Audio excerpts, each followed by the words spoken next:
رب اشرح لی صدری ویسر لی امری واحلل عقدۃ من لسانی یفقہوا قولی اعوذ باللہ من الشیطان الرجیم بسم اللہ الرحمن الرحیم وَإِذْ قَالَ ابراہیم رب اجعل هَٰذَا اور جب کہا ابراہیم نے اے میرے رب بنا هَٰذَا بَلَدًا آمنا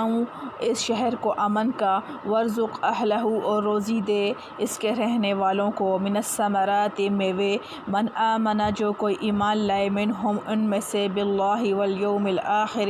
اللہ پر اور قیامت کے دن پر قال فرمایا ومن کفر اور جو کوئی کفر کرے فأمتعہ اس کو بھی نفع پہنچاؤں گا قلیلا تھوڑا ثم اضطرہ پھر اس کو جبراً بلاؤں گا الی عذاب النار دوزخ کے عذاب میں وبئس المصیر اور وہ بہت بری جگہ ہے رہنے کی وَإِذْ يَرْفَعُ إِبْرَاهِيمُ الْقَوَاعِدَ اور یاد کرو جب اٹھاتے تھے ابراہیم بنیادیں من البیت خانہ کعبہ کی وإسماعیل اور اسماعیل ربنا تقبل منا دعا کرتے تھے اے پروردگار قبول کر ہم سے انک انت السمیع العلیم بے شک تو ہی سننے والا ہے جاننے والا ربنا وجعلنا مسلمین لک اے پروردگار ہمارے اور کر ہم کو حکم بردار اپنا ومن ذریتنا اور ہماری اولاد میں بھی امتا مسلمتا لک اور ہماری اولاد میں بھی کر ایک جماعت فرمانبردار اپنی وارنا مناسکنا وتب علینا اور بتلا ہم کو قاعدے حج کرنے کے اور ہم کو معاف کر انک انت التواب الرحیم بے شک تو ہی ہے توبہ قبول کرنے والا مہربان۔ خلاصہ تفسیر اور وہ وقت بھی یاد کرنے کے قابل ہے جس وقت ابراہیم علیہ السلام نے دعا میں عرض کیا کہ اے میرے پروردگار اس موقع کو ایک آباد شہر بنا دیجئے اور شہر بھی کیسا امن و امان والا اور اس کے بسنے والوں کو پھلوں کی قسم میں سے عنایت کیجئے اور میں سب بسنے والوں کو نہیں کہتا بلکہ خاص ان کو کہتا ہوں جو ان میں اللہ تعالیٰ پر اور روز قیامت پر ایمان رکھتے ہوں،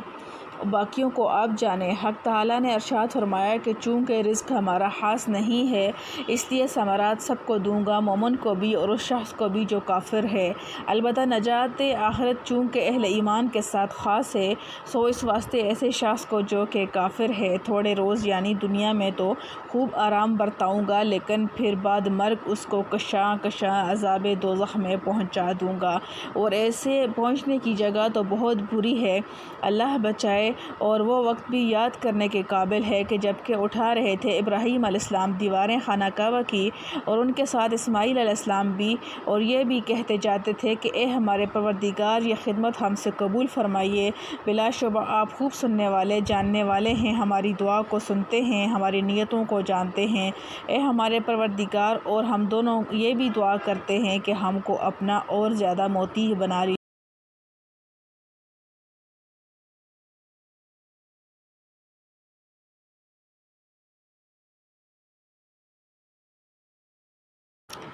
اور ہماری اولاد میں سے بھی ایک ایسی جماعت پیدا کیجئے جو آپ کی موتی ہو اور نیز ہم کو ہمارے حج وغیرہ کے احکام بھی بتلا دیجئے اور ہمارے حال پر مہربانی کے ساتھ توجہ رکھیے اور فی الحقیقت آپ ہی ہیں توجہ فرمانے والے مہربانی کرنے والے۔ معارف و مسائل۔ حضرت خلیل اللہ علیہ السلام نے اللہ کی راہ میں قربانیاں دیں، مال و منال، اہل و عیال اور خود اپنے نفس کی خواہشات کو نظر انداز کر کے تعمیل احکام ربانی میں مصالحت کی کہ جو کارنامے پیش کیے وہ عجائب روزگار میں سے ہیں۔ اس کے ساتھ اہل و عیال پر شفقت و محبت ایک طبعی اور فطری امر ہونے کے ساتھ حکم ربانی بھی ہے، مذکور صدر آیات میں اس کا مظہر ہیں۔ انہوں نے اپنے اہل و عیال کے لیے دین و دنیا کی آسائش و راحت کے لیے دعائیں مانگی ہیں۔ حضرت ابراہیم علیہ السلام کی دعا کو شروع لفظ رب سے کیا گیا ہے جس کے معنی ہے اے میرے پالنے والے۔ ان الفاظ میں دعا مانگنے کا سلیقہ سکھایا ہے کہ خود یہ الفاظ حق تعالیٰ کی رحمت اور لطف و کرم کو متوجہ کرنے پر مؤثر و داعی ہیں۔ پھر سب سے پہلی دعا یہ فرمائی کہ اس چٹیل میدان کو جس میں آپ کے حکم کے مطابق میں نے اپنے اہل و عیال کو لا ڈالا ہے آپ ایک شہر بنا دیں تاکہ یہاں کی سکونت میں ان کو وحشت نہ ہو اور ضروریات زندگی بآسانی میسر آ جائیں۔ یہی دعا سورہ ابراہیم میں ھذا البلد آمنا کے الفاظ سے آئی ہے جس میں البلد کو الف لام کے ساتھ ذکر کیا ہے جو عربی زبان کی اصطلاح میں معرفہ کہلاتا ہے۔ فرق کی وجہ غالباً یہ ہے کہ پہلی دعا جو آیت سورہ بقرہ بلدن کے لفظ سے آئی ہے یہ اس وقت کہی گئی ہے کہ جب یہ جگہ جنگل تھی، شہر بنا نہیں تھا۔ اس وقت بلد کو بغیر الف لام کے نکرہ استعمال کیا، اور دوسری دعا بظاہر اس وقت کی ہے جب مکہ کی بستی بس گئی اور وہ شہر معروف بن گیا۔ اس کا قرینہ یہ ہے کہ سورہ ابراہیم کی آخری آیات میں ہے کہ الحمدللہ الذی وہب لی علی الکبر اسماعیل و اسحاق، جس سے اندازہ یہ ہوتا ہے کہ یہ دعا حضرت اسحاق علیہ السلام کی پیدائش کے بعد کی ہے، اور حضرت اسحاق علیہ السلام اور حضرت اسماعیل علیہ السلام 13 سال بعد میں پیدا ہوئے۔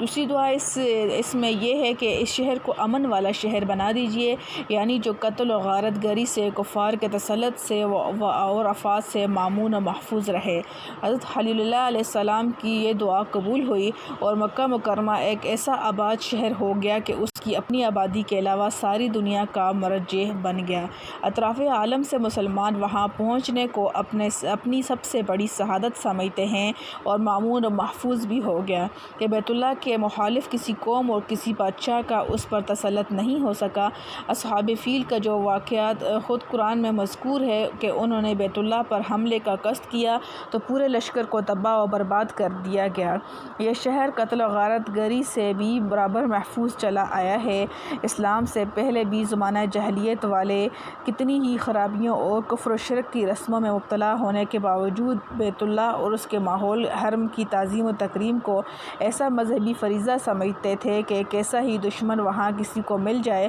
حرم میں اس سے قصاص یا انتقام نہ لیتے تھے، بلکہ سکان حرم کی تعظیم و تکریم بھی پورے عرب میں عام تھی۔ اسی لیے مکہ والے ملک شام اور یمن سے تجارتی درآمد و برآمد کا سلسلہ رکھتے تھے، اور کوئی ان کی راہ میں حائل نہ ہوتا تھا۔ حدود حرم میں جیسا کہ اللہ تعالیٰ نے جانوروں کو بھی امن دیا ہے، اس میں شکار جائز نہیں، ایسا ہی جانوروں میں بھی ایک قدرتی احساس پیدا فرما دیا ہے کہ حدود حرم میں آ کر جانور اپنے آپ کو محفوظ سمجھتا ہے، کسی شکاری آدمی سے نہیں گھبراتا۔ حرم محترم کے مامون ہونے کے یہ احکام جو دعائے ابراہیمی کا نتیجہ ہیں، زمانہ جاہلیت سے قائم چلے آتے تھے۔ اسلام اور قرآن نے ان کو اور زیادہ نکھارا اور تقویت پہنچائی۔ حجاج ابن یوسف اور پھر کرامہ کے ظلم و ستم اور بدکاریوں سے جو قتل و قتال حرم میں ہوا، اول تو وہ خود اسلام اس کا نام لینے والوں کے ہاتھوں ہوا۔ کوئی کافر قوم حملہ آور نہ تھی، اور جو کوئی شخص جو خود اپنے گھر کو آگ لگائے تو وہ امن کے منافی نہیں۔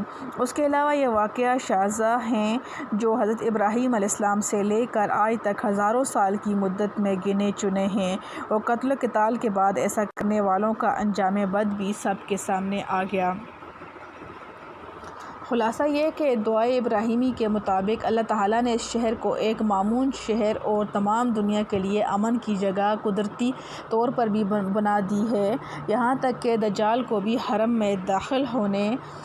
کی قدرت نہ ہوگی، اور شہری طور پر بھی یہ احکام جاری فرما دیے کہ حرم میں باہمی قتل و قتال تو کیا جانوروں کا شکار بھی حرام کر دیا گیا۔ تیسری دعا یہ فرمائی کہ اس شہر کے باشندوں کو پھلوں کا رزق عطا فرمائیے۔ مکہ مکرمہ اور اس کے آس پاس کی زمین نہ کسی باغ و چمن کی محتمل تھی، اور نہ وہاں دور دور تک پانی کا نام و نشان تھا، مگر حق تعالیٰ نے دعائے ابراہیمی کو قبول فرمایا اور مکہ کے قریب ہی طائف کا ایک ایسا خطہ بنا دیا جس میں ہر طرح کے بہترین پھل بکثرت پیدا ہوتے اور مکہ مکرمہ آ کر فروخت ہوتے ہیں۔ بعض اسرائیلی روایات میں ہے کہ طائف دراصل ملک شام کا خطہ تھا، جس کو بحکم خداوندی جبرائیل امین نے یہاں منتقل کر دیا۔ حکمت ابراہیمی: حضرت ابراہیم علیہ السلام نے اپنی دعا میں یہ نہیں فرمایا کہ مکہ اور اس کے ماحول کو گلزار اور پھلوں کی زمین یا قابل کاشت بنا دیجیے، بلکہ دعا یہ فرمائی کہ یہ چیزیں پیدا کہیں اور ہوں مگر مکہ میں پہنچا کر۔ اس میں شاید یہ راز ہو کہ حضرت خلیل علیہ السلام یہ نہیں چاہتے تھے کہ ان کی اولاد کاشتکاری یا باغبانی کے کاموں میں مشغول ہو جائے، کیونکہ ان کو اس جگہ آباد کرنے کا منشا تو حضرت ابراہیم علیہ السلام نے خود یہ فرما دیا، ربنا لیقیموا الصلاۃ، جس سے ظاہر ہوتا ہے کہ حضرت خلیل علیہ السلام اپنی اولاد کا اصل مشغلہ بیت اللہ کی حفاظت اور نماز کو رکھنا چاہتے تھے، ورنہ کیا مشکل تھا کہ خود مکہ مکرمہ کو ایسا گلزار بنا دیا جاتا کہ دمشق و بیروت اس پر رشک کرتے۔ رزق ثمرات تمام ضروریات زندگی کو شامل ہے۔ لفظ ثمرات جو ثمرہ کی جمع ہے اس کے معنی پھل کے ہیں اور بظاہر اس سے مراد درختوں کے پھل ہیں، لیکن سورہ قصص آیت نمبر 57 میں اس دعا کی قبولیت کا اظہار ان الفاظ میں فرما دیا ہے، یجبا الیہ ثمرات کل شیء۔ ان الفاظ سے ایک تو اس کی تصریح ہے کہ خود مکہ میں یہ پھل پیدا کرنے کا وعدہ نہیں بلکہ دوسرے مقامات سے یہاں لایا جایا کریں گے، کیونکہ لفظ یجبا کا یہی مفہوم ہے کہ دوسرے ثمرات کل شجر نہیں فرمایا بلکہ ثمرات کل شیء فرمایا۔ اس تغیر لفظی سے ذہن اس طرف جاتا ہے کہ یہاں ثمرات کو عام کرنا مقصود ہے، کیونکہ ثمرہ عرف میں ہر چیز سے حاصل ہونے والی پیداوار کو کہا جاتا ہے۔ درختوں سے پیدا ہونے والے پھل جس طرح اس میں داخل ہیں، اسی طرح مشینوں سے حاصل ہونے والا کل سامان بھی مشینوں کے ثمرات ہیں۔ اس طرح مختلف دستکاریوں سے بننے والا سامان ان دستکاریوں کے ثمرات ہیں۔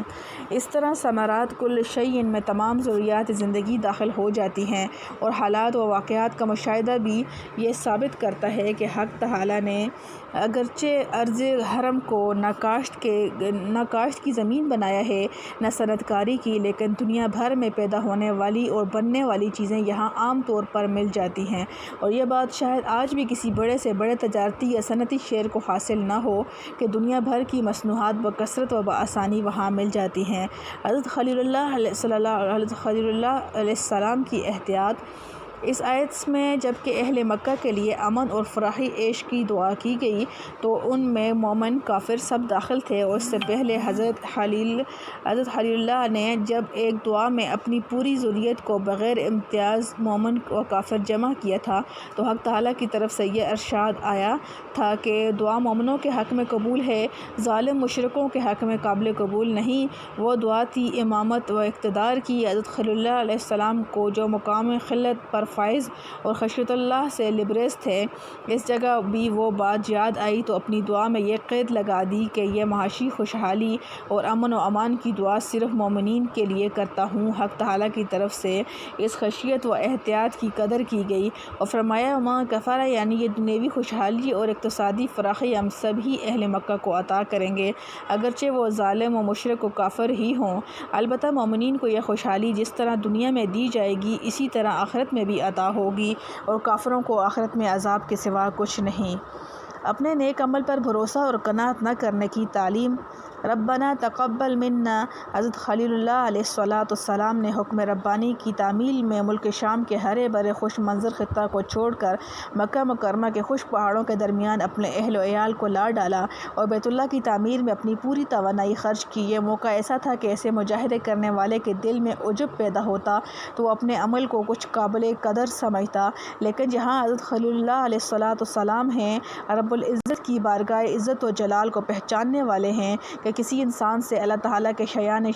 عبادت و اطاعت ممکن نہیں۔ ہر شخص اپنی قوت و ہمت کی مقدار سے کام کرتا ہے، اس لیے ضرورت ہے کہ کوئی بھی بڑے سے بڑا عمل کرے تو اس پر ناز نہ کرے بلکہ اللہ وزاری کے ساتھ دعا کرے کہ میرا یہ عمل قبول ہو جائے، جیسا کہ حضرت ابراہیم علیہ السلام نے بنائے بیت اللہ کے عمل کے متعلق یہ دعا فرمائی کہ اے ہمارے پروردگار، آپ ہمارے اس عمل کو قبول فرما لیں، کیونکہ آپ تو سننے والے اور جاننے والے ہیں، ہماری دعا کو سنتے ہیں اور ہماری نیتوں کو جانتے ہیں۔ ربنا وجعلنا مسلمین لک، یہ دعا بھی اس معرفت و خشیت کا نتیجہ ہے جو حضرت خلیل علیہ السلام کو حاصل تھی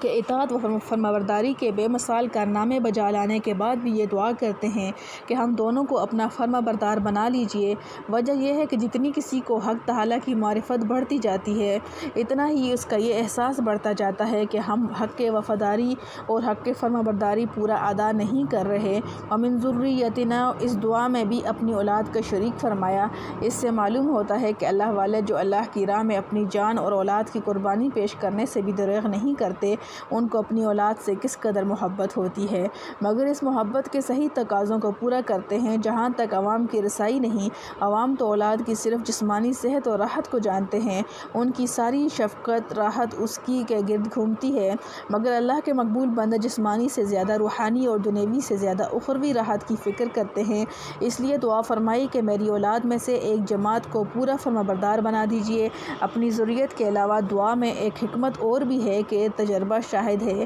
کہ جو لوگ قوم میں بڑے مانے جاتے ہیں ان کی اولاد اگر ان کے راستہ پر قائم رہے تو عوام میں ان کی مقبولیت فطری ہوتی ہے، ان کی صلاحیت صلاح عوام کا ذریعہ بنتی ہے۔ حضرت خلیل اللہ کی یہ دعا بھی قبول ہوئی کہ آپ کی ذریت میں ہمیشہ ایسے لوگ موجود رہے ہیں جو دین حق پر قائم اور اللہ کے فرما بردار بندے تھے۔ جاہلیت عرب میں جب کہ پوری دنیا کو خصوصاً عرب کو شرک و بت پرستی نے گھیر لیا تھا، اس وقت اولاد ابراہیم میں ہمیشہ کچھ لوگ عقیدہ توحید و آخرت کے سچے معتقد اور اطاعت شعار ہیں ہی، جیسے اہل جاہلیت میں زید بن عمرو بن نفیل اور قس بن سعدہ تھے۔ رسول کریم صلی اللہ علیہ وسلم کے جد امجد عبد المطلب بن ہاشم کے متعلق بھی یہی روایت ہے کہ وہ شرک و بت پرستی سے بیزار تھے۔ ارنا مناسکنا، مناسک منسک کی جمع ہے۔ اعمال حج کو بھی مناسک کہا جاتا ہے اور مقامات حج عرفہ، منی، مزدلفہ کو بھی یہاں دونوں مراد ہو سکتے ہیں، اور دعا کا حاصل یہ ہے کہ ہمیں اعمال حج اور مقامات حج پوری طرح سمجھا دیجیے۔ اسی طرح لفظ ارنا استعمال فرمایا ہے جس کے معنی ہے ہمیں دکھلا دیجیے۔ وہ دیکھنا آنکھوں سے بھی ہو سکتا ہے اور قلب سے بھی، چنانچہ مقامات حج کو بذریعہ جبرائیل امین دکھا کر متعین کر دیا گیا اور احکام حج کی واضح تلقین و تعلیم فرما دی گئی۔ الحمدللہ حمدا کثیرا طیبا مبارکا فیہ کما یحب ربنا ویرضی۔ اللہم احسن عاقبتنا فی الامور کلہا واجرنا من خزی الدنیا وعذاب الآخرہ۔ اللہم انی اعوذ